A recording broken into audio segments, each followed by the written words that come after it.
Hey guys, how's it going? Hope you're doing well. My name is Crown, and today I'm going to read you some very interesting stories that I hope that you're gonna love. And now, without further ado, let's go!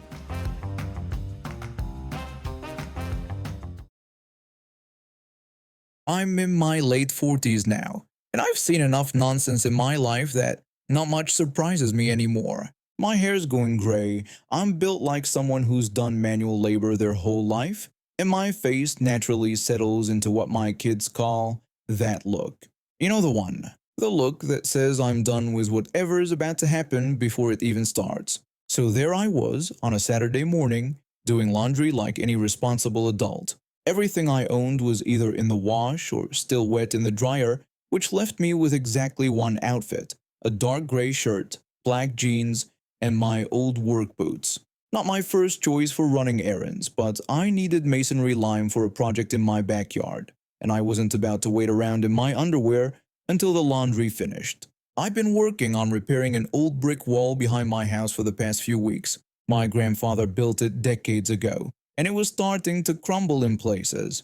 I wanted to fix it properly, the way he would have done it, which meant getting the right materials. The big box hardware store was the closest place that carried 50-pound bags of masonry lime at a decent price. Now I should mention that I hate shopping carts. Always have. They're awkward, they don't roll straight, and people abandon them in the worst possible places. If I can carry something myself, I will. A 50-pound bag isn't pleasant to haul around, but I can manage it on my shoulder long enough to get from the aisle to the checkout and then to my truck. I walked into the store and headed straight for the masonry section. The bag of lime was right where I expected it, stacked with all the other heavy bags of cement and concrete mix. I hoisted one onto my shoulder, feeling the familiar weight settle in, and turned to head toward the front of the store. That's when this older guy appeared out of nowhere. He was probably in his 70s, wearing a red hat with white lettering that I recognized immediately. He looked at me like I'd been put on this earth specifically to serve him. He barked at me to get him 3 bags of concrete mix, pointing at the stacked bags like he was ordering food at a drive-through window. No excuse me, no could you help me, nothing, just a demand. I looked at him, adjusted the bag on my shoulder, and told him no in the flattest voice I could manage. I started walking away because I had things to do and this clearly wasn't my problem. But then I felt his hand grab my arm. The arm on the same side where I was carrying 50 pounds of masonry lime. He actually grabbed me. He started yelling that it was my job to help him. His face was getting red, and other customers were starting to look over at us. Let me be clear about something. I'm not a small guy. I'm not young anymore, but I'm still solid. I have a face that naturally looks tired of everyone's garbage. I am literally one of the last people on earth who should be mistaken for a cheerful retail employee. But here we were. I looked down at where his hand was still gripping my arm, then back up at his face. I told him in a cold voice that we don't serve his kind here and that he needed to get out. I said it flat and cold, the way you'd tell someone to leave your property. I wanted to see how he'd react to his own medicine. His mouth fell open a little. He started to form words but couldn't quite get them out. I didn't give him the chance. I told him that I was going up front to report him. I turned and walked toward the front of the store. He followed me, thank God, not touching me again, but running his mouth the entire way. He kept asking what I meant by his kind. He insisted that I couldn't refuse him service.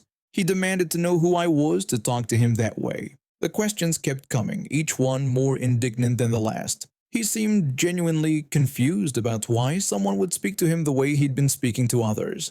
It was almost fascinating. When we reached the front of the store, I walked straight to a self-checkout register and started scanning my bag of lime. I set it down on the platform, pulled out my wallet, and began the checkout process. The older man, still completely oblivious, practically ran over to the first actual employee he spotted. She was wearing the orange apron that apparently confused him so much about my dark gray shirt. She was in the middle of helping another customer, but he tried to interrupt her anyway, gesturing back toward me and talking rapidly. I couldn't hear exactly what he was saying, but I caught fragments. He was going on about refusing service, about being disrespected, about filing a complaint. The employee looked confused, looking between him and me. The customer she'd been helping looked annoyed at the interruption. I finished paying for my lime, hoisted the bag back onto my shoulder, and walked toward the exit. I passed by and I could see the employee was trying to calm him down and figure out what his actual problem was. He was still pointing at me, his face still red, still complaining about how I'd treated him. I pushed through the doors and walked to my truck in the parking lot. The morning sun was bright, and I was looking forward to getting home and actually fixing that wall. I loaded the lime into the truck bed and looked back at the store entrance. Through the glass doors, I could see the older man was now talking to what looked like a manager. The manager had that practiced expression of patient confusion that retail workers develop after years of dealing with the public. I watched for just a moment when the manager gestured toward the actual employees in their orange aprons, then toward the door where I'd left. I got in my truck and started the engine. I had a wall to fix. I'm the youngest of three sisters. There's Anne, who's 40, Sally, who's 35, and then me at 30. We grew up pretty close, or at least I thought we did. Our parents came to this country with nothing and worked their entire lives to give us opportunities they never had. They're not perfect with English, and they have always relied on us kids to help them navigate things like bank statements and legal documents. About 10 years ago, my parents decided to move to a smaller place. They'd been living in this house they bought back in the day, but it was getting too much for them to maintain. Instead of selling it, they let Anne and her family move in. The deal was simple. Anne would pay the mortgage, and eventually, maybe the house would be hers. My parents trusted her completely. Why wouldn't they? She's their daughter. I moved away for work about 7 years ago, over 1,000 miles from home. I don't get back as often as I'd like, maybe once or twice a year. Sally stayed closer to our parents, only about an hour away, so she sees them regularly. Last year I was at work when my phone started buzzing. It was Sally, and she sounded panicked. She told me our parents had received some official-looking letter and asked her to come over to help them understand it. When she got there and read it, her stomach dropped. The house was going into foreclosure. The mortgage hadn't been paid in over 6 months. Sally said she didn't understand how this could happen when Anne had been living there the whole time. She wanted to know where the money was going. The bank had sent multiple letters to the house where Anne was living. Anne had just been throwing them away or hiding them. We're still not sure which. By the time Sally found out, they had less than a week to come up with the missing payments or lose the house completely. Sally called me because she was scrambling to get the money together, and the mortgage company had offices in my state but not in theirs. She needed me on standby in case her wire transfer didn't go through. I spent 2 days terrified, checking my bank account obsessively, making sure I had enough if I needed to go in person and write a check. I remember sitting in a coffee shop near the mortgage company's office, my laptop open, refreshing my email every 30 seconds, waiting for Sally's update. After what felt like forever, she texted me that the wire transfer went through. The house was saved. Then came the hard part, confronting Anne. My parents and Sally sat her down and asked her what happened. Anne told them the bank had lost the payments and that it wasn't her fault. She said it was just a mix-up on their end. Sally asked her to show them the bank statements and prove she'd sent the money. Anne refused, saying she didn't have to prove anything to Sally because Sally wasn't even on the mortgage. She refused to show any documentation, any receipts, anything that would back up her story, because there was nothing to show. She hadn't been paying the mortgage, period. She'd been living in our parents' house for free while our parents continued to struggle financially, thinking everything was taken care of. Sally got angry, and honestly, I don't blame her. Some harsh words were exchanged, but my parents, being who they are, decided to let it go. They said they wanted peace in the family. Anne ended up moving out shortly after, but instead of apologizing or taking responsibility, she blamed Sally for getting involved in something that wasn't her business. I was furious when I heard that, but I was so far away that I couldn't do much besides offer support over the phone. Months passed. I got pregnant, which was exciting but also really difficult. I had terrible morning sickness and some complications that made traveling hard. For the holidays, I decided to fly home and Sally offered to throw me a baby shower at her place. I was so grateful. Planning something from across the country would have been impossible. The day of the shower came and I was looking around at all the familiar faces, aunts, cousins, old family friends, but no Anne. I texted her thinking maybe she was just running late but got no response. Later I heard she told different people different excuses. She told one cousin she was sick. She told an aunt she had to work. She told another relative her car broke down. A few weeks after I got back home, still pregnant and exhausted, I received a voice note from Anne. She was crying in the recording. She said she wanted me to know she couldn't come to my party because she couldn't imagine being in Sally's home after what Sally had done to her. She told me to reach out when I was ready to talk. I sat there staring at my phone, furious. She was trying to make herself the victim. She nearly cost our parents their house, the house they worked their entire lives to own, and she was acting like Sally was the bad guy for saving it. And now she was putting the responsibility of fixing our relationship on me, while I was dealing with a difficult pregnancy and preparing to become a mother for the first time. I didn't respond. I was too angry and too tired. For the next 6 months, Anne kept sending me random social media posts, funny memes, cute animal videos, inspirational quotes, acting like nothing had happened, like she hadn't betrayed our entire family and then blamed someone else for calling her out. My baby was born, and Anne sent a generic congratulations message with some heart emojis. No acknowledgement of missing the shower, no apology, nothing. Today I'd had enough. She sent me another random post, something about sisters being forever, and I just snapped. I typed out a message telling her I needed her to take accountability for what she'd done. I told her she took advantage of our parents and almost cost them their house. I said she blamed Sally for saving it and missed my baby shower while trying to make herself the victim. I wrote that either she needed to own up to what she did or we were done. I told her I couldn't have someone in my life who treats family like this. I hit send and put my phone down. My hands were shaking. Part of me wonders if I should have just stayed out of it like my parents wanted. But it wasn't just about the house anymore. It was about Anne refusing to take responsibility and trying to manipulate everyone into feeling sorry for her. I don't know what's going to happen next. Maybe Anne will surprise me and actually apologize. Maybe she'll double down and I'll lose my sister for good. But I'm not going to pretend everything is fine anymore. Not for the sake of keeping the peace, and definitely not while she's playing the victim in a situation she created.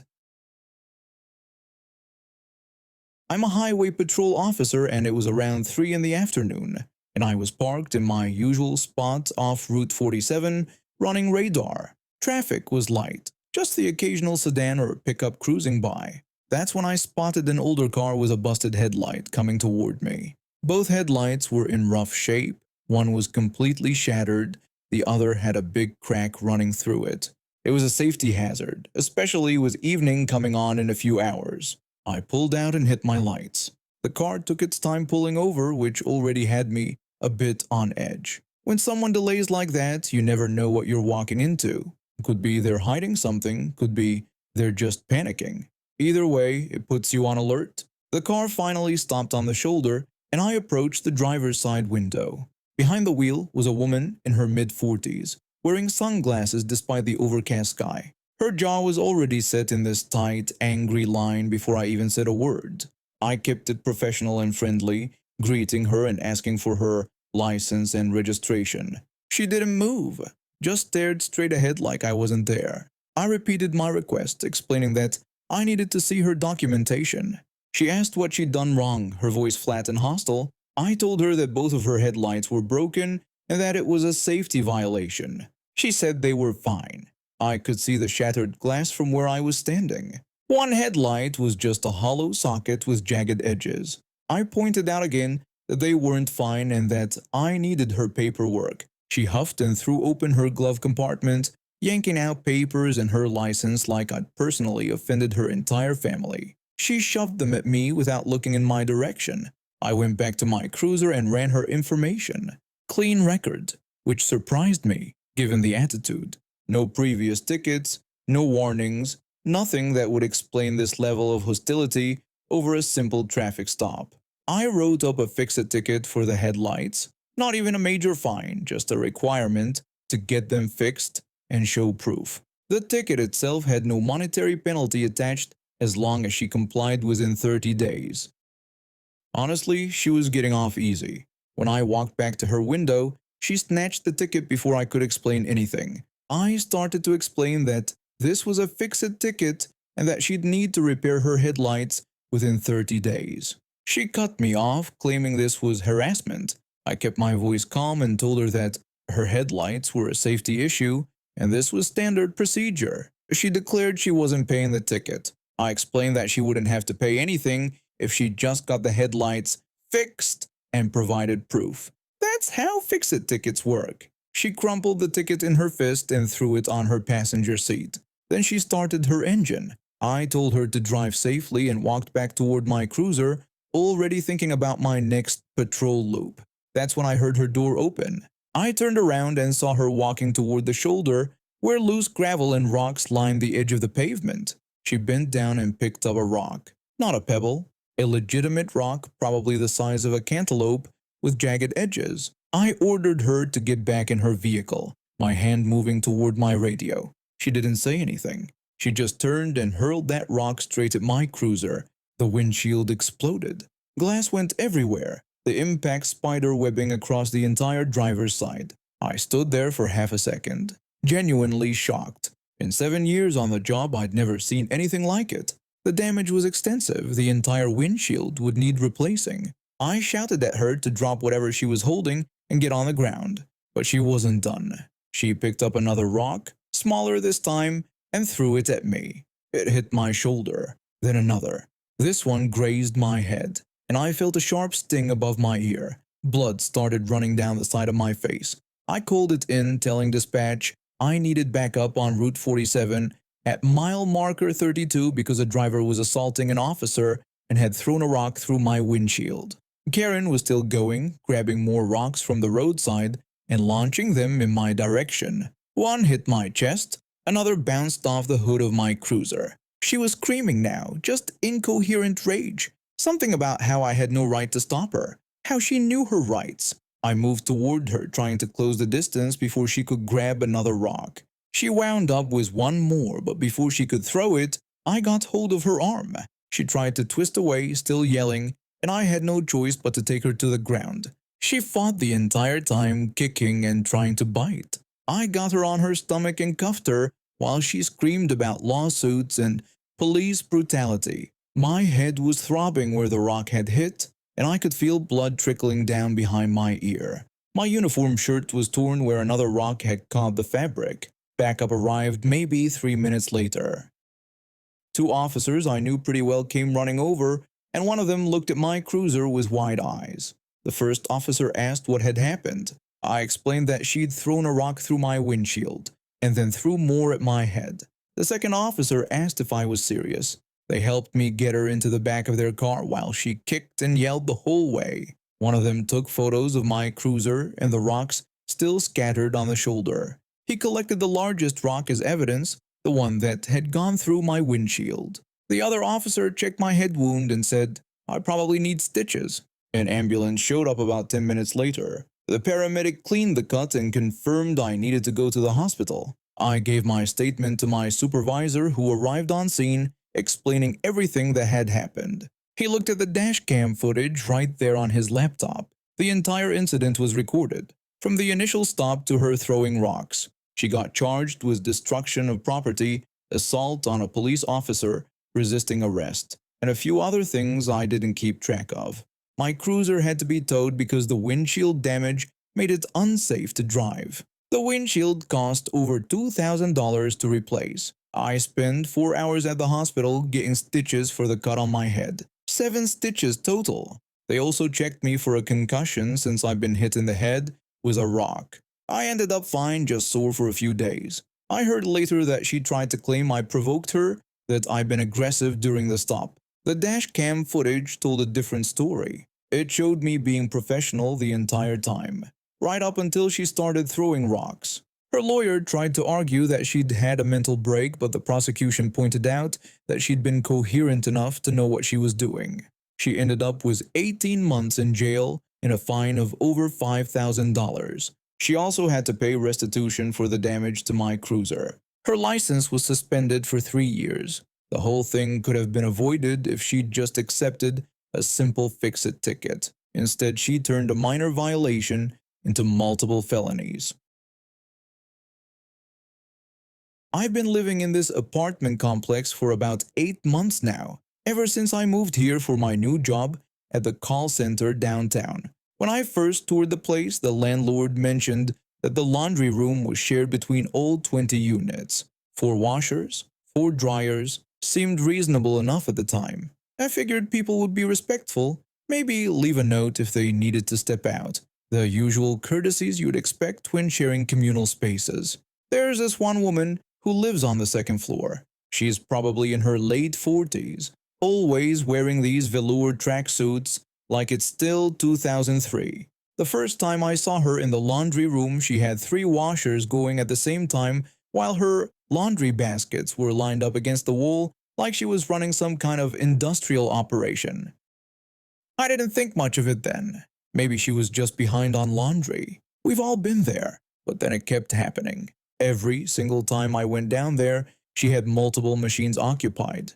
Even worse was what happened after the cycles finished. She'd leave her clothes sitting in the machines for hours. Not minutes. Hours. I'm talking 3, sometimes 4 hours after the dryer stopped.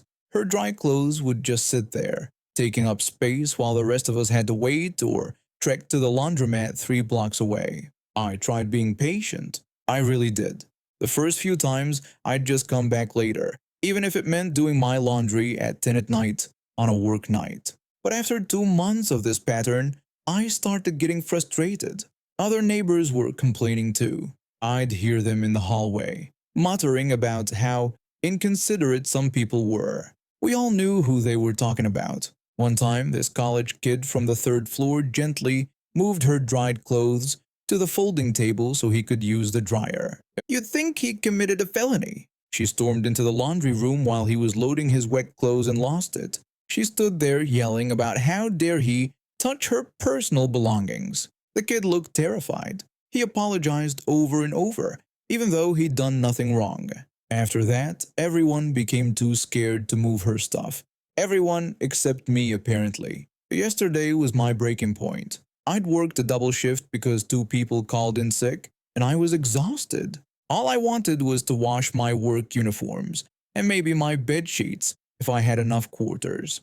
I hauled my laundry basket down to the basement around 6 in the evening, hoping for once the machines would be available. Of course they weren't. 3 of the 4 dryers were occupied with her clothes. I could see through the glass doors that the cycles had finished. I checked the timer on the wall, which someone had smartly installed so people could track when machines became available. Her loads had been done since 4 o'clock. 2 full hours of her clothes just sitting there, bone dry, while she was probably upstairs watching television. I stood there for a minute debating. I could go back upstairs, wait another hour, check again. That's what I'd always done before.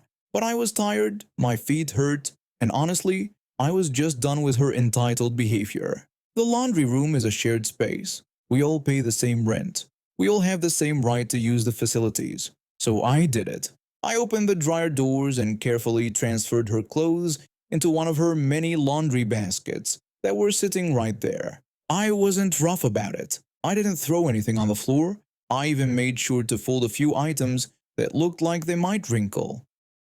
Then I loaded my wet clothes into 2 of the dryers, fed my quarters into the slots, and started the cycles. I went back upstairs feeling pretty good about myself, like I'd finally stood up to a bully. I made myself some dinner, took a shower, and was just settling onto my couch when the pounding started. Someone was hammering on my door like the building was on fire. I jumped up thinking there was an emergency. I yanked open the door, and there she was. Her face was purple with rage, and she was practically vibrating with anger. She immediately accused me of touching her clothes. I explained that they'd been sitting in the dryer for 2 hours and that I needed to do my laundry. She shot back that she didn't care, that those machines were occupied, and that I had stolen her time. I pointed out that her time was up since the dryer was finished and her clothes were dry. She insisted that wasn't the point. that I had no right to touch other people's belongings, and that she'd paid for that dryer time. I reminded her that her time was up and that other people lived here too. She started yelling about how disrespectful I was, how she'd been doing laundry in this building for 5 years and nobody had ever dared to move her things. She kept saying I had stolen from her, like I'd somehow pickpocketed her or broken into her apartment. I tried to stay calm, but she just kept going. I told her the laundry room was for everyone and that she couldn't just leave her stuff there for hours and expect people to wait. She declared that she'd leave her clothes wherever she wanted for however long she wanted, and if I ever touched her things again, she was calling the police. I asked her what for, moving dry laundry. She sputtered for a moment, clearly not expecting me to push back.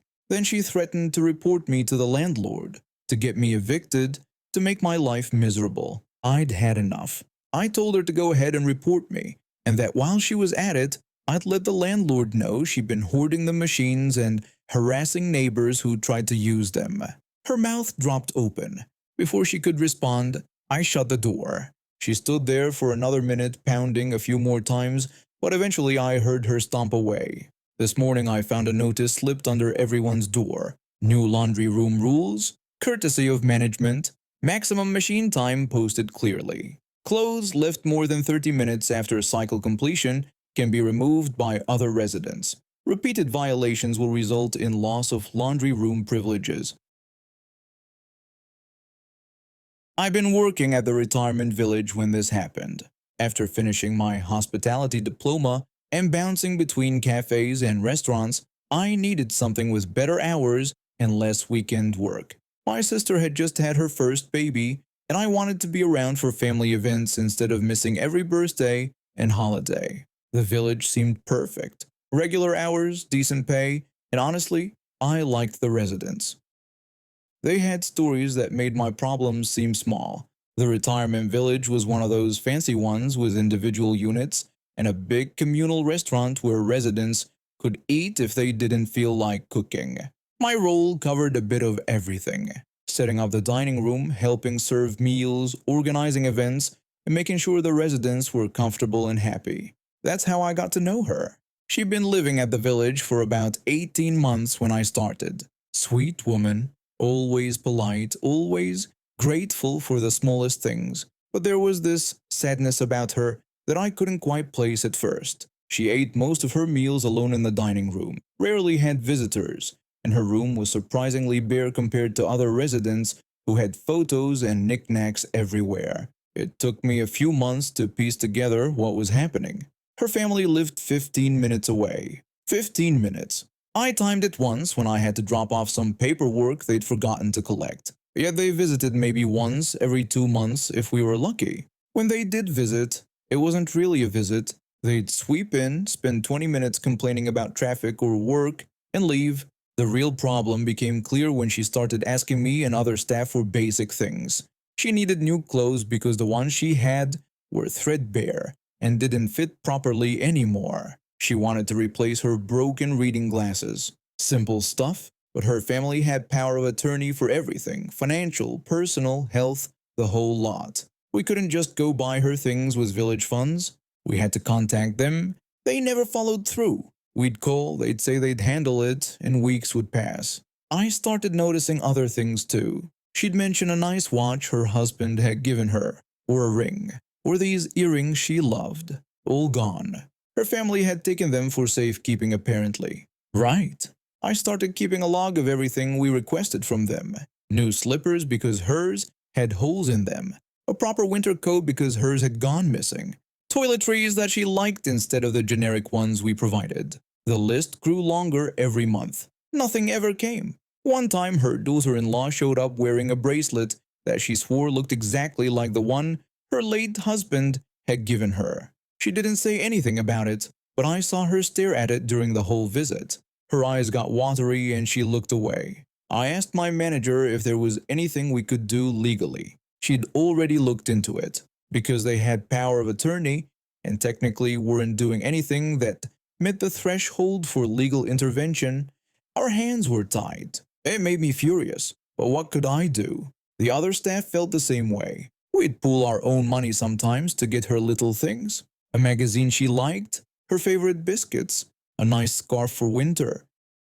We weren't supposed to, but we couldn't just watch her go without. So Christmas rolled around. Australian Christmas, which meant it was blazing hot outside. Temperatures were hitting 38 degrees that week. The village organized a big lunch for residents whose families weren't taking them out for the day. We'd been planning it for weeks, sending out invitations, taking bookings.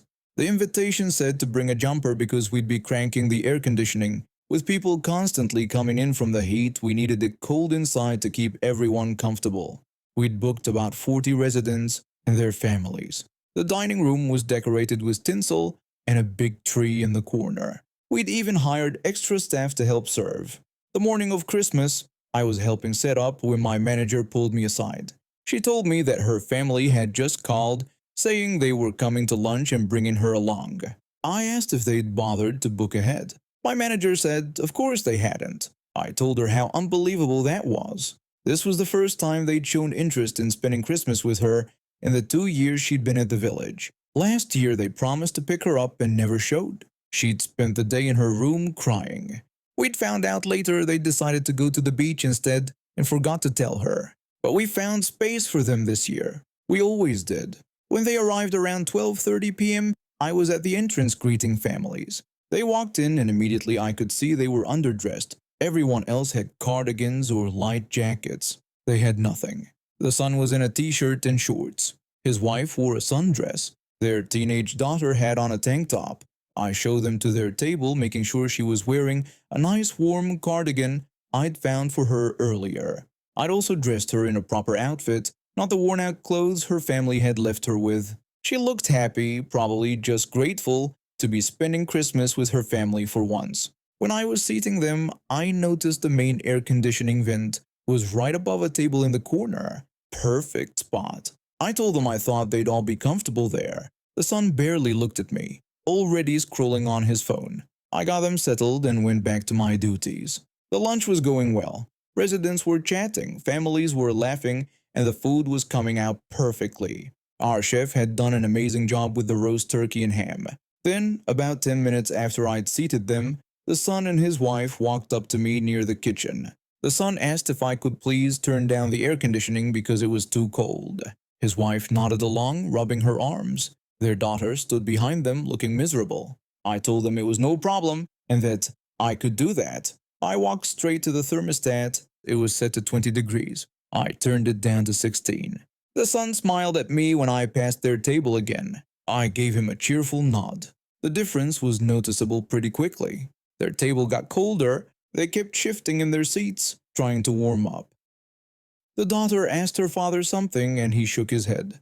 Probably too proud to admit he should have brought a jumper like the invitation said. She seemed fine in her warm outfit, but her family was clearly uncomfortable. The son tried to position himself away from the vent. His wife wrapped her arms around herself. They barely touched their food. Meanwhile, she was eating happily, chatting with her family, when they bothered to respond. They lasted maybe another 30 minutes before the son flagged me down again. He told me they were going to head off because they had an early start tomorrow, on Boxing Day. Sure, I wished them a Merry Christmas. They practically rushed out, barely saying goodbye to her. The daughter gave her a quick hug. The son pecked her on the cheek. His wife waved from the door. I watched her face fall when they left, then went over to her table. I asked if she'd like to join some of the other residents and mentioned there was plenty of room. She looked up at me with those sad eyes and nodded. I helped her move to a table with 3 other women who welcomed her immediately. One of them, a lovely lady who'd been a school teacher, immediately started including her in the conversation. I walked back to the thermostat and turned it back up to a comfortable 22 degrees. She ended up staying for another 2 hours, laughing and talking with people who actually treated her like she mattered. They played a Christmas trivia game, sang carols together, shared stories about Christmases past. When I cleared her table later, she was smiling properly for the first time in ages. She thanked me for a wonderful day. I told her Merry Christmas and that I'd see her at breakfast tomorrow. The family didn't visit again until March, and when they did, it was only because they needed her to sign some papers. They stayed for 11 minutes. I timed it. And now we have reached the end of today's stories. Thank you for watching, and see you next time.